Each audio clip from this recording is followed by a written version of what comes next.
Solid state के इस part में हम लोग क्रिस्टल सॉलिड की पैकिंग और उससे जुड़े हुए वर्ड्स को डिस्कस करेंगे। पहले हम लोग ये जान लेते हैं कि क्लोज पैकिंग है क्या।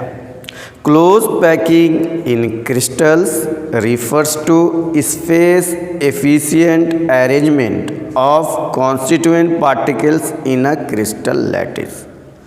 अब जैसा कि डिफिनेशन से जाहिर है कि एफिशिएंट अरेंजमेंट, एफिशिएंटली हम अगर किसी चीज़ को पैक करते हैं तो हम किस तरह से करते हैं। अगर हम पहले रो में रखते हैं तो एक ही लाइन आएगी और इसे हम one dimensional packing in one dimensional भी कहेंगे। या रो में सजाया गया है तो उसे हम close packing in one dimension कहते हैं। और अगर उसमें बीच के किसी भी एक एटम को देखें तो उसके आसपास में दो जुड़े हुए एटम हैं तो इसका कोऑर्डिनेशन नंबर भी 2 हो जाता है। अब अगर इससे पहले रो में अगर कोई और आगे बढ़ाने की ज़रूरत पड़ी, लगाना है, सजाना है, तो या तो हम लड्डू के सीधा सीधा या उसको स्फेयर या लड्डू हम समझ तो सीधा सीधा रखने की कोशिश करेंगे तो 2 तरीक़ा से ही हम सोच सकते हैं। 2 स्फेयर के बीच में हम देख रहे एक गड्ढे बने हुए, या तो एक स्फेयर को वहाँ ला करके रख देंगे या फिर दूसरा स्फेयर क्या करेंगे, ठीक पहला जो स्फेयर है उसी के ऊपर से ही वर्टिकली हम रखें तो शक्ल कुछ इस तरह की आ जाएगी। और इस तरह के शक्ल को हम स्क्वायर क्लोज पैकिंग इन 2 डायमेंशन कहते हैं। अगर चारों स्क्वायर के अगर सेंटर को अगर हम लाइन बाय लाइन अगर जोड़ दें तो देख ही रहे हैं कि एक स्क्वायर आ जाता है और इसे हम ए टाइप भी कहते हैं। और इसके कोऑर्डिनेशन नंबर देख लीजिए 4 हो जाते हैं। तो हम इसे डिफाइन भी कर सकते, the packing in which the rows of spheres are placed in vertical and horizontal alignments to form a square.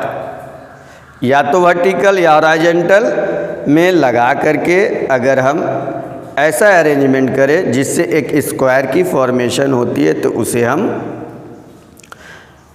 Square close packing कहेंगे। अब इसी में 2 डायमेंशनल को इस तरह से लगाएं, स्फेयर को इस तरह से सजाएं कि 2 स्फेयर के बीच में जो गड्ढे दिख रहे हैं उसी के बीच में लगा करके शुरू करें। और इसे हम स्पेस एफिशिएंट मैनेजमेंट भी कहते हैं। मतलब इसमें अगर पैकिंग करें तो ज़्यादा स्फेयर आराम से आएंगे, इस पैकिंग में स्पेस कम मतलब वॉइड कम रहेंगे, लेकिन ज़्यादा लड्डू या ज़्यादा स्फेयर इसमें हम रख पाएंगे।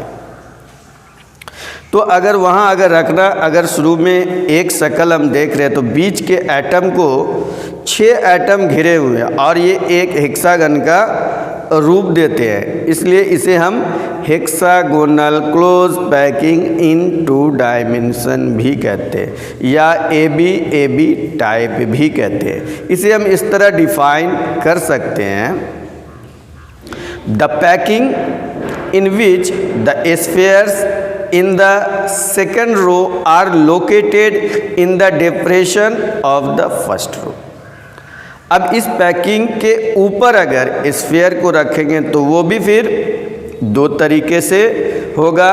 पहले स्फेयर के ऊपर स्फेयर को रखें तो स्फेयर के सेंटर में रखेंगे तो ओपन स्ट्रक्चर में अगर हम देखें तो इसे सिंपल क्यूबिक लैटिस का फॉर्म, मतलब स्फेयर के ऊपर ही रख रहे, गड्ढे में नहीं रख रहे हम, स्फेयर टू स्फेयर वर्टिकल या हॉरिजॉन्टल स्फेयर टू स्फेयर हम रख रहे। मतलब इसका बेस जो होगा वो स्क्वायर क्लोज पैकिंग होगा, स्क्वायर को ही हम ऊपर लेकर के चल रहे। तो इसे हम स्क्वायर क्लोज पैक्ड लेयर से स्टार्ट करते हैं और इसे हम ए टाइप भी कहते हैं। और इससे हमें क्यूबिक क्लोज पैकिंग भी मिल जाता है। इसे हम सिंपल क्यूबिक लैटिस इसके अंदर से प्राप्त होता है। तो इसका बेस क्या हो गया, स्क्वायर क्लोज पैक्ड, उसी के ऊपर हमने शुरू किया, लेकिन गड्ढे में इसमें हम नहीं रखते। अब अगर पहले लेयर ए के ऊपर दूसरा लेयर बी जो कि ब्लू कलर में है रखते हैं, तो हमें जो बातें समझ में आती वो ये है कि ए टाइप से ज़्यादा एफिशिएंट इस गड्ढे में रखने वाला है और इसके जो वॉइड है इसके वॉल्यूम भी कम होते हैं।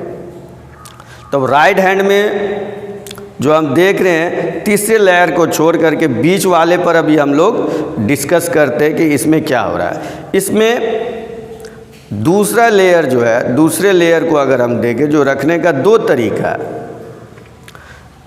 3 स्फीयर के बीच में जो एक गड्ढे बनते हैं उसमें एक चौथा स्फीयर अगर हम डालते हैं तो 4 स्फीयर के अगर सेंटर को जोड़ करके एक शक्ल उभर करके आती है उसे हम टेट्राहेड्रन कहते हैं, जिसमें साइड 4 होते हैं, वर्टिसेज भी 4 होते हैं और एज 6 होते हैं।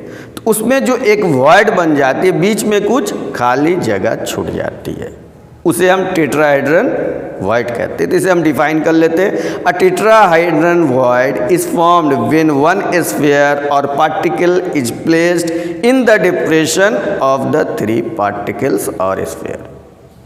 लेकिन दूसरा तरीका, अगर बीच में ना रख करके 3 ऊपर और 3 नीचे रखा जाए तो इसमें 6 स्फीयर शामिल हो जाएंगे और इन 6 के अगर सेंटर को अगर मिला दिया जाए ओपन स्ट्रक्चर टाइप में, तो जो शक्ल उभर करके आती है वो है ऑक्टाहेड्रन। इसका मतलब वो बीच में गड्ढे ऑक्टाहेड्रन कंप्लीट नहीं है, लेकिन उसके आसपास की जो शक्ल आई वो ऑक्टाहेड्रन थी, इसलिए उसका नाम, उस वॉइड का नाम ऑक्टाहेड्रन रख दिया गया। ऑक्टाहेड्रन को अगर हम देखें तो इसमें 8 साइड होते हैं, 6 वर्टिसेस होते हैं और 12 एजेज होते हैं। इस वॉइड को इसलिए ये नाम दिया गया ऑक्टाहेड्रन वॉइड। तो हम इसे डिफाइन इसको भी कर लेते ताकि याद रखने में आपको आसानी हो जाए। An octahedral void is formed when 3 close packed spheres forming an equilateral triangle are placed over another set of 3 spheres in opposite direction। 3 नीचे से 3 ऊपर से अगर हम रखेंगे तो बीच में खाली जगह होगी, या यूँ मिला दे के टेट्राहेड्रन को अगर डबल कर दे तो ऑक्टाहेड्रन हमें प्राप्त हो जाएगी। अब अगर हम जरा गौर से देखें ऊपर के जो वॉइड है, बीच में जो गड्ढे रखे हुए हैं, तो उस टेट्राहेड्रन वॉइड को पूरी तरह नहीं है बल्कि उसके आसपास में बनी हुई जगह के वजह से बना। उसी तरह ऑक्टाहेड्रन के ऊपर 3 है, इसकी वजह से जो 6 स्फीयर इसमें पार्टिसिपेट करते हैं, बीच में जो वॉइड खाली जगह रह जाती है उसे हम ऑक्टाहेड्रन वॉइड कहते हैं। तो 6 के मिलने से ऑक्टाहेड्रन और 4 के मिलने से टेट्राहेड्रन। तो इस तरह टेट्राहेड्रन हम जानते हैं कि 4 साइड 4 वर्टिसेस 6 एजेज, और ऑक्टाहेड्रन में 8 साइड 6 वर्टिसेस 12 एजेज। इसको हम याद रखेंगे, आगे सम बनाने में आपको आसानी होगी। अगर दूसरे लेयर से अगर आगे हम बढ़ें तो ऊपर और स्फीयर रखे जाएंगे, तो रखने का फिर 2 तरीका होगा। पहला तरीका, टेट्राहेड्रल वॉइड को कवर करते हुए अगर हम लेयर अगर चढ़ाएं और पहले वाला लेयर जो है फिर एक को छोड़ के दूसरी बार रिपीटेशन में आ जाए तो उसे हम ए बी अरेंजमेंट कहते हैं, या HCP क्लोज पैकिंग या हेक्सागोनल पैकिंग कहते हैं। चूँकि ये हेक्सागन का रूप देना स्टार्ट करते हैं,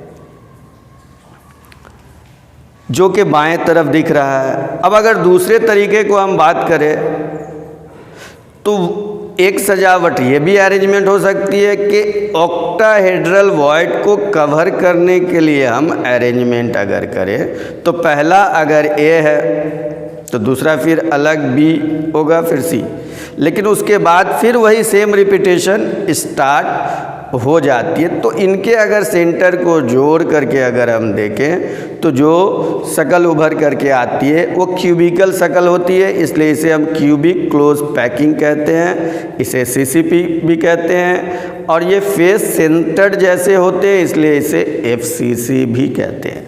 तो इस तरह हमें एक एससीपी मिली और एक सीसीपी मिली। तीसरे में जाने के बाद में इस तरह सो ऑन हम लोग चलते चले जाएंगे।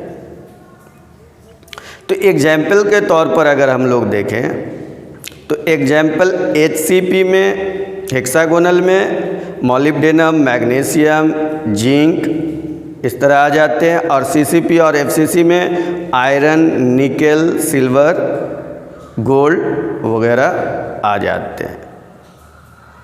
दोस्तों, अगर ये चैनल आपको अच्छा लगता हो तो लाइक ज़रूर करें और सब्सक्राइब करें ताकि और वीडियो बनाने के लिए हम लोग और आगे बढ़े। धन्यवाद।